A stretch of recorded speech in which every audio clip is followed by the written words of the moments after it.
Entonces vi otro ángel que volaba por el cielo con el Evangelio eterno para predicarlo a los que habitan en la tierra, a toda nación, tribu, lengua y pueblo. Apocalipsis 14:6. El triple mensaje angélico de Apocalipsis 14:6 al 12 transmite el ultimátum de Dios a un mundo unido en rebelión contra Él. El ángel volando por el medio del cielo, es decir, el cenit, en Apocalipsis 14, simboliza el alcance universal de su mensaje.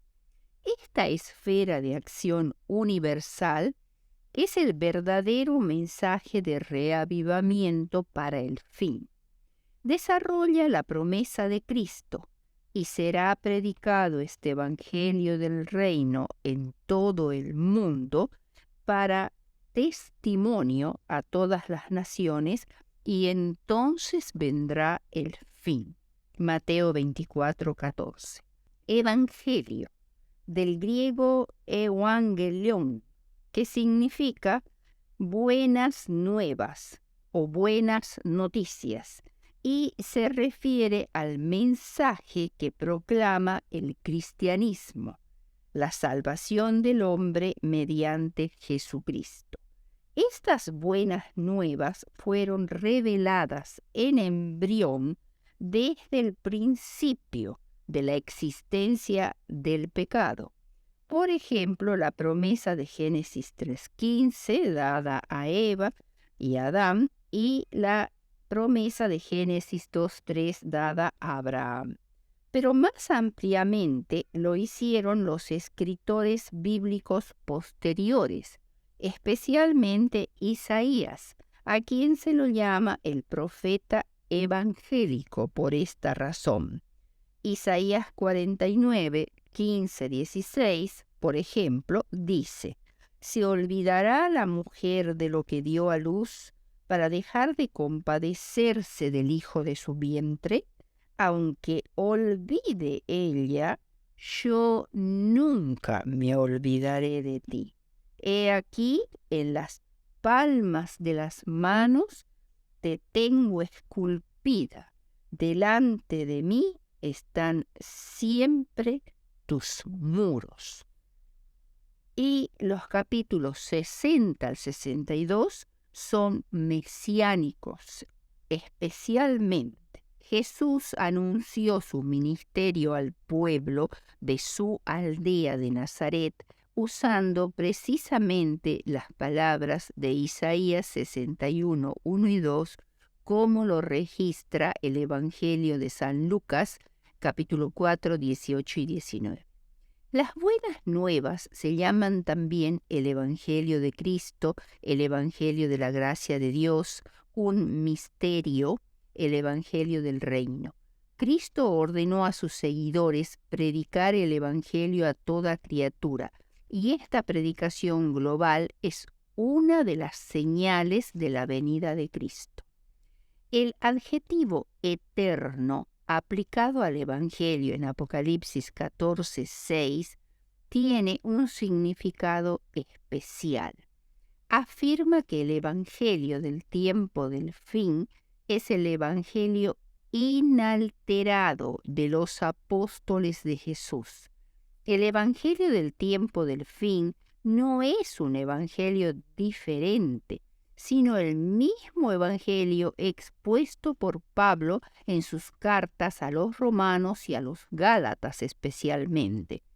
La estructura delicada del Evangelio de la soberana gracia de Dios, como lo dice Efesios 2, 4 al 10, no puede ser alterado nunca, ni siquiera por un ángel, ni por un apóstol, ni por ninguna autoridad eclesiástica, por alta que ésta fuera. Una innovación tal caería bajo la maldición de Dios. Y el Evangelio eterno llega a ser cada vez más relevante cuando se lo contempla en el marco de Apocalipsis 13, donde el anticristo demanda la lealtad a su falsificación del Evangelio o Evangelio diferente. Jesús predijo que el Evangelio del Reino sería predicado como testimonio legal a todos los que moran en la tierra hasta el mismo fin. Mateo 24:14. La comprensión nueva del Evangelio apostólico en su marco apocalíptico del tiempo del fin de Apocalipsis 14 crea un nuevo pueblo remanente que es comisionado para predicarlo a toda nación, tribu y lengua. Esta predicación del Evangelio eterno se empieza a estudiar y a predicar a fines del siglo XVIII, precedido por eventos muy significativos como el terremoto de Lisboa en 1755, espantosamente destructor y extenso. La Revolución Francesa en la década de 1790, con sus terribles agitaciones sociales, políticas y religiosas, el apresamiento del Papa Pío VI por Napoleón, su exilio en Francia y la espectacular declaración de que el papado no existía más como institución política, fue para el mundo protestante un hito, un punto de anclaje entre la realidad y la profecía. Esto es lo que Apocalipsis 13 llama la herida de muerte de la bestia, por lo cual muchos tenían la convicción de que había llegado el tiempo del fin de Daniel 12:4. El gran despertar, el segundo gran despertar, desde 1790 a 1840 en Estados Unidos, fue el mayor reavivamiento religioso conocido que hizo de Norteamérica un país cristiano, con una ola de reformas sociales y políticas como el abolicionismo para eliminar la esclavitud, la cruzada contra el alcohol, las mejoras de la educación pública, las reformas en la alimentación y en la recreación y otras.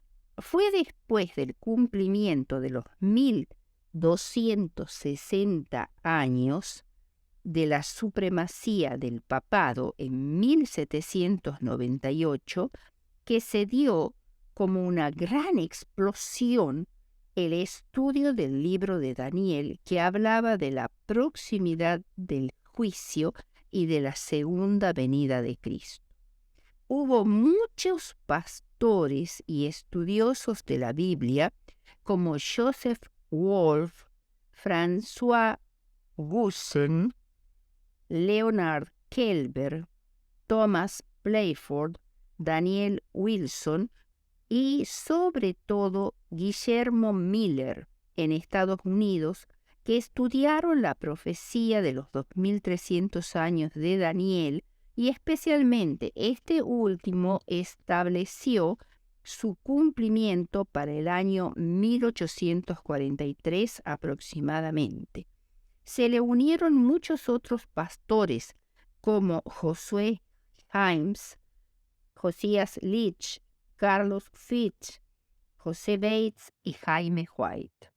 Desde ese entonces y pasando por el gran chasco de octubre de 1844, del gran movimiento adventista surgió la Iglesia Adventista del Séptimo Día, que hasta el presente predica el mensaje de los tres ángeles. Veamos ahora una historia de gracia.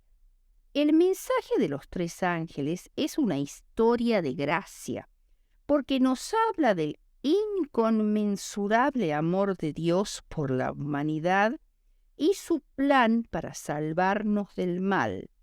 Ese amor es infinito, ilimitado, insondable y eterno. La humanidad en general ha perdido ya el concepto de pecado, con sus implicancias de responsabilidad moral, y en su lugar se usan expresiones tales como alienación, aislamiento, falta de ajuste, quebrantos, etc. Tendemos a echarle la culpa de todos los males que hay en este mundo a la herencia, las condiciones sociales, la ignorancia y a la pobreza. Raramente se tiene en mente que este es un universo moral, dirigido por un creador y sustentador personal. Pablo y Lutero, entre otros, tenían una visión muy diferente. Para ellos había un Dios personal ante el cual somos responsables. El pecado era un concepto muy claro para ellos.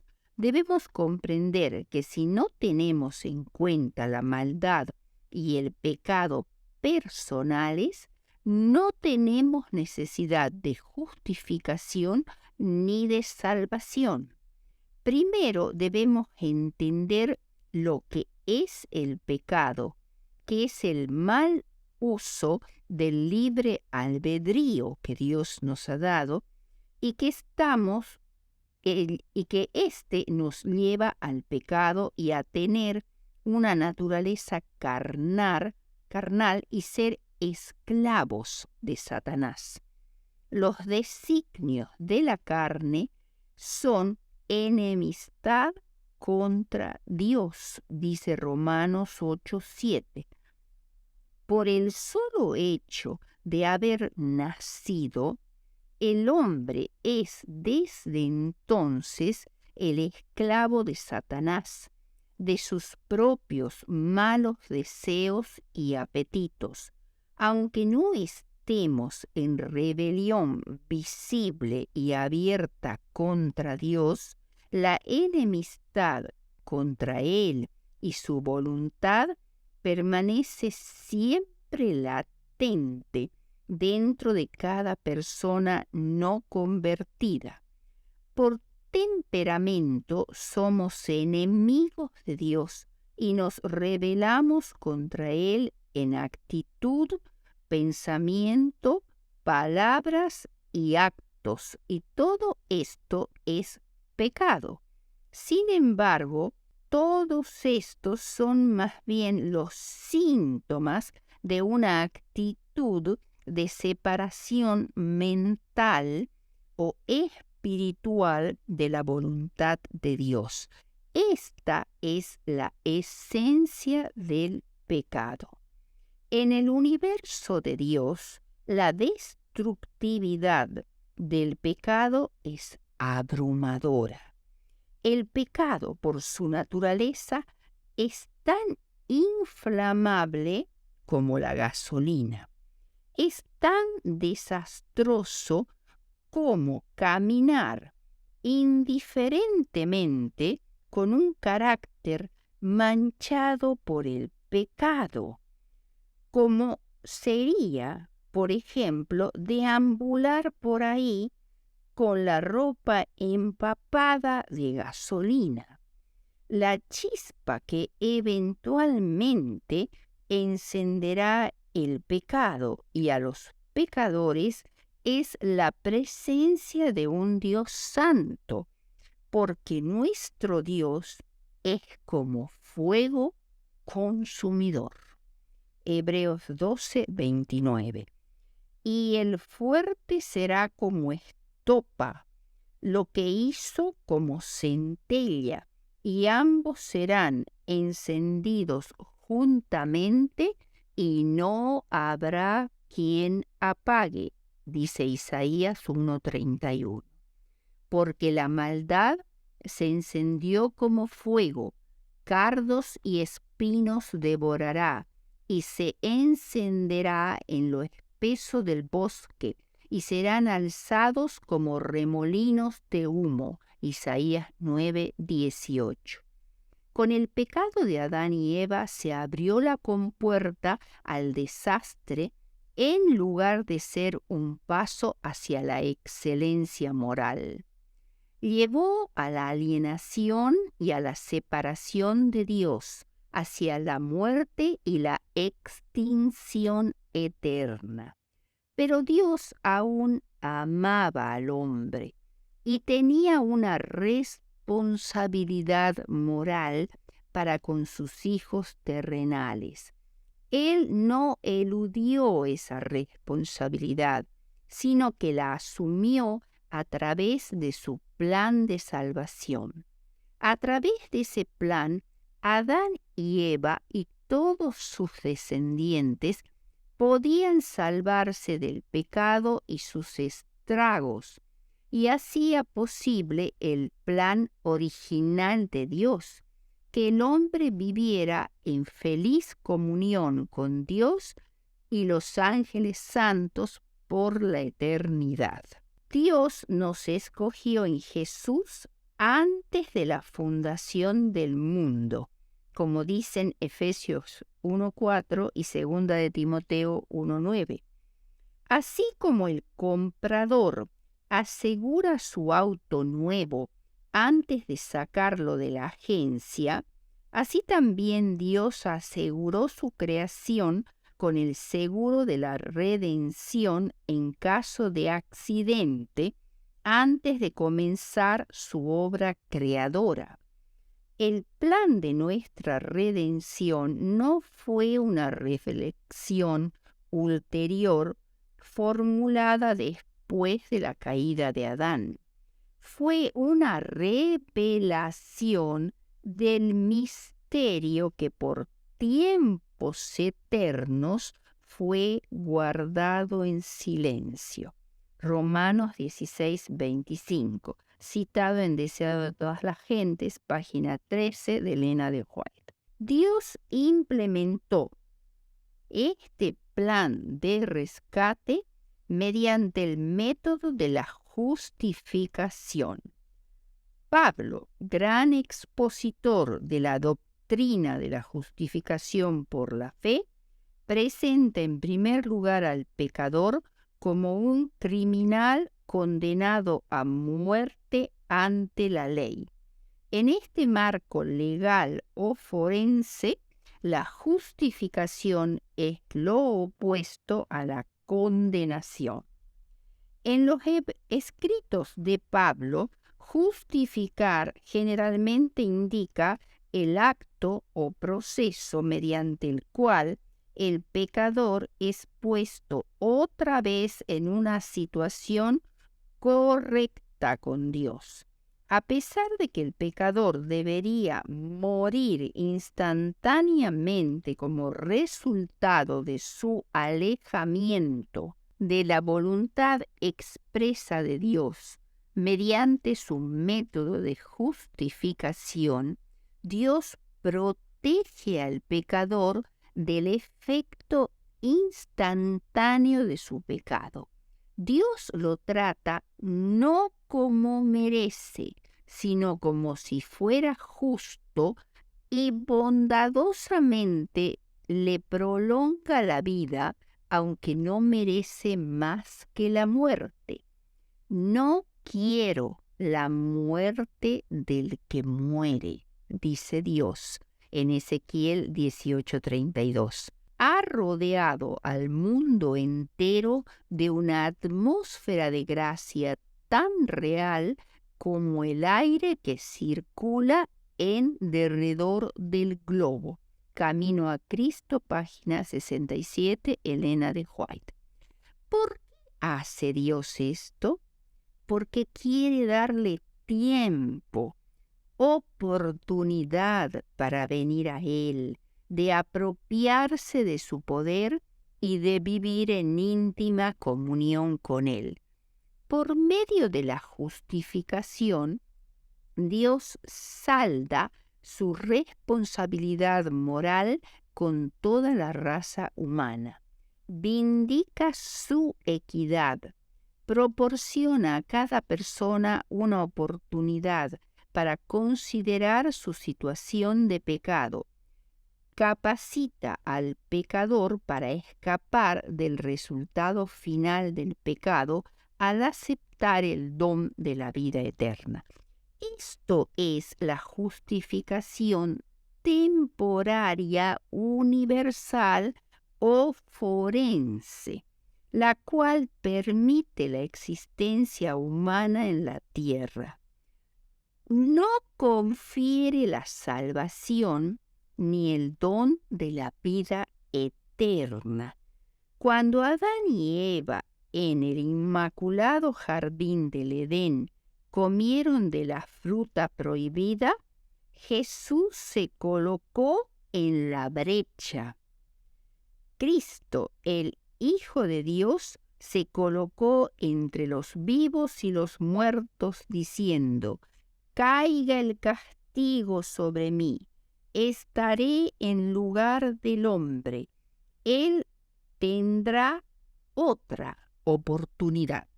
Comentario Bíblico Adventista, tomo 1, página 1099. Esta es una cita de Elena de White. Así Jesús, la segunda persona de la divinidad, se convirtió en nuestro Salvador, el Cordero que fue inmolado desde el principio del mundo, según Apocalipsis 13:8. Todos han sido redimidos, pero no todos están salvados. Solo mediante su sacrificio es que nosotros y toda la gente del mundo entero está viva hoy. Por la muerte de Cristo en la cruz, todos disfrutan de la vida a través de la justificación temporaria universal o forense. Jesús es la propiciación por nuestros pecados, y no solo por los nuestros, sino también por los de todo el mundo. Primera de Juan 2:2 y Primera de Juan 4:4. Está basada solamente en la bondad de Dios para con todos, sin tener en cuenta la actitud del individuo para con Él. En la cruz Él expió temporariamente todos nuestros pecados conocidos y desconocidos, confesados o no confesados. Todas las personas nacidas en este mundo somos culpables de rebeldía ante Dios. Hemos perdido el derecho a la vida y merecemos la muerte. El propósito de la justificación temporaria universal es dar tiempo a los rebeldes contra Dios y su gobierno para que cambien sus actitudes, para que escojan ser ciudadanos leales de su reino. Por esto la justificación temporaria universal no implica un cambio en la actitud de la persona hacia Dios. Solo significa que Dios los trata como si fueran justos y así manifiesta tierna compasión hacia todos. Otorga a todos una suspensión de la sentencia de muerte, no ejecutándola inmediatamente a pesar de sus pecados. Jesús le dijo a la mujer tomada en adulterio: «Ni yo te condeno, vete y no peques más». Juan 8:11. Él no condena a nadie hoy, porque hoy todavía es el día de salvación. Segunda de Corintios 6:2. No del juicio y de la condenación. Juan 3:17. En virtud de esta justificación, Dios hace salir su sol sobre buenos y malos, y hace llover sobre justos e injustos. No priva a los impíos de su dadivosidad. El amor del Señor no tiene fin, ni se han agotado sus bondades. Cada mañana se renuevan, como dice Lamentaciones 3, 22 y 23. Jesús mismo enfatizó esta verdad cuando dijo que su Padre es benigno para con los ingratos y malos. Lucas 6:35. Si no fuera por esta suspensión de la ejecución de todos los pecadores, Dios sería el gobernante solo de personas muertas. El infierno originalmente no fue preparado para los seres humanos, sino solo para el diablo y sus ángeles, como lo dice Mateo 25, 41. Veamos ahora la justificación por la fe. Aunque Cristo murió por todos los hombres, sin embargo, esto no garantiza la salvación eterna de cada pecador. Pablo escribió a los creyentes efesios: porque por gracia sois salvos, por medio de la fe, y esto no de vosotros, pues es don de Dios. Efesios 2:28. En el plan de salvación, la fe es el medio que conecta al pecador con Jesús, la única puerta a la salvación. Por medio de ella se recibe el don del perdón y se restaura la comunión con Dios, para que todo aquel que en él crea no se pierda, mas tenga vida eterna. Juan 3:16. Para hacer posible la salvación, Dios le da a cada individuo una medida de fe. Romanos 12:3. Pero cada individuo decide lo que hará con ese don, si lo utilizará y lo desarrollará, o no lo usará y se atrofiará. La fe es como la soga que nos conecta con el piloto y el helicóptero que vienen a salvarnos cuando nos estamos ahogando en un lago de agua helada. Fueron el piloto y el helicóptero quienes nos salvaron, pero la soga era necesaria para conectarlos con la voluntad y el poder que revoloteaba allí arriba. Jesús salva al pecador arrepentido por medio de la fe. Pero existe un concepto erróneo de la fe, sobre todo de la fe salvadora. Se piensa que la fe es un mero asentimiento mental, intelectual a la verdad.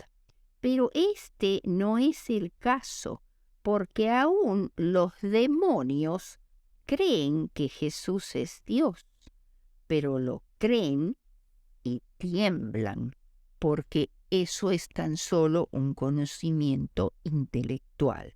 Santiago 2:19. La fe nominal no puede traer sanidad al alma.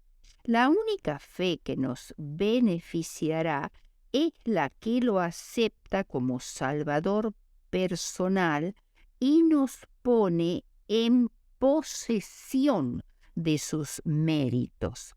La fe debe ser viva, productora de frutos y salvadora. Hay una diferencia entre fe y creencia. La creencia es el mapa caminero, el GPS que nos muestra el camino o la ruta por la cual se puede transitar. La creencia conoce la voluntad de Dios. La fe, en cambio, no se satisface con el mero conocimiento del camino o de la voluntad de Dios.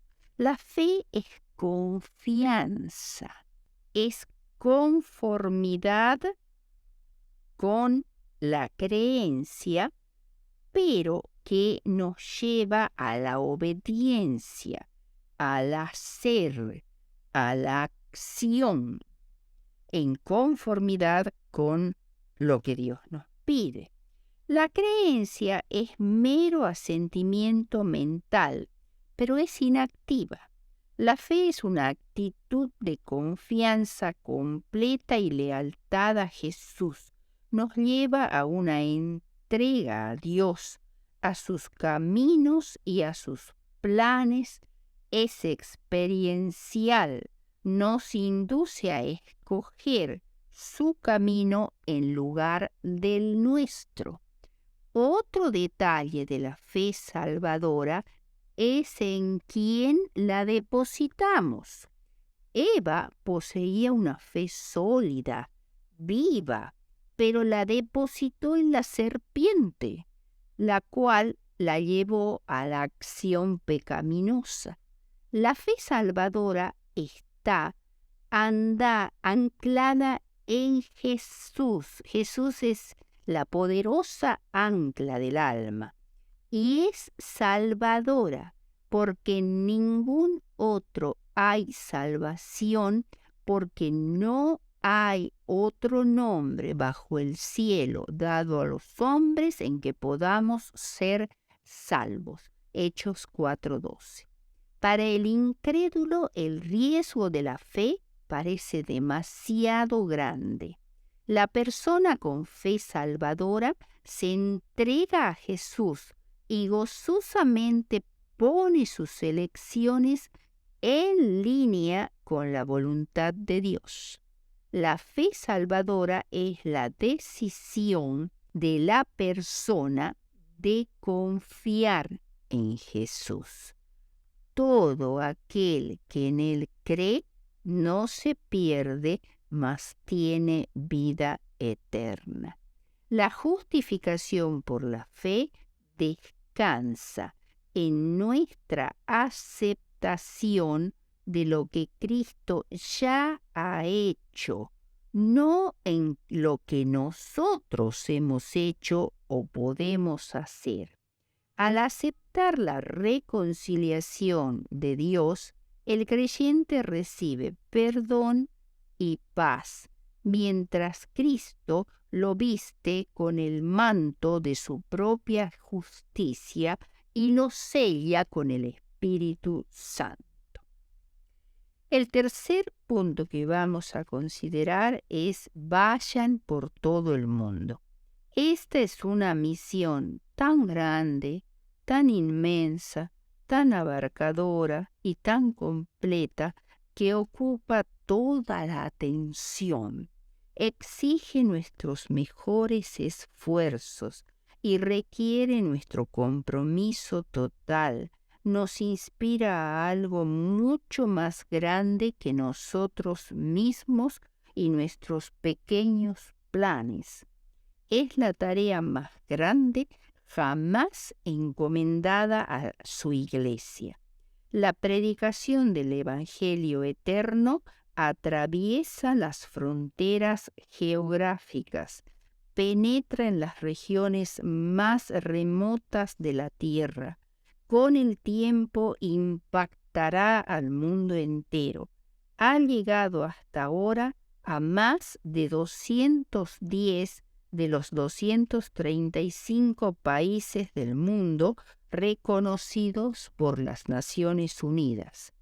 A veces nos angustiamos al ver la enormidad de la tarea que debemos hacer y compararla con nuestra incapacidad económica, intelectual o de salud.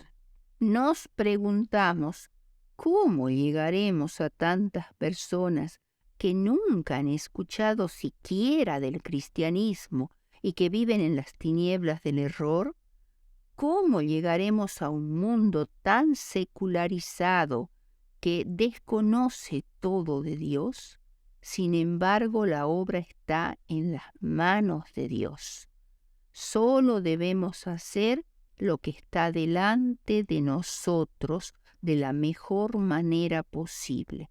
En una cita del comentario bíblico tomo 7, página 990, dice: en estos últimos días serán admitidos en las iglesias grandes cantidades de personas quienes oyen la verdad por primera vez. Es un comentario de Elena de White. Es cierto que los que no conocen a Dios son cada vez más, mientras nosotros somos pocos, pero Dios nos dará medios para cumplir su mandato. La ciencia y la tecnología pueden ser usadas poderosamente para llegar a lugares muy lejanos con el mensaje de los 3 ángeles, y los misioneros que se trasladan a lugares lejanos cuyos idiomas y costumbres desconocen, no escasearán, porque Dios los levantará. No es nuestra obra, sino es de Dios, y Él no conoce el fracaso. Así que confiemos en Él y hagamos todo lo que está a nuestro alcance.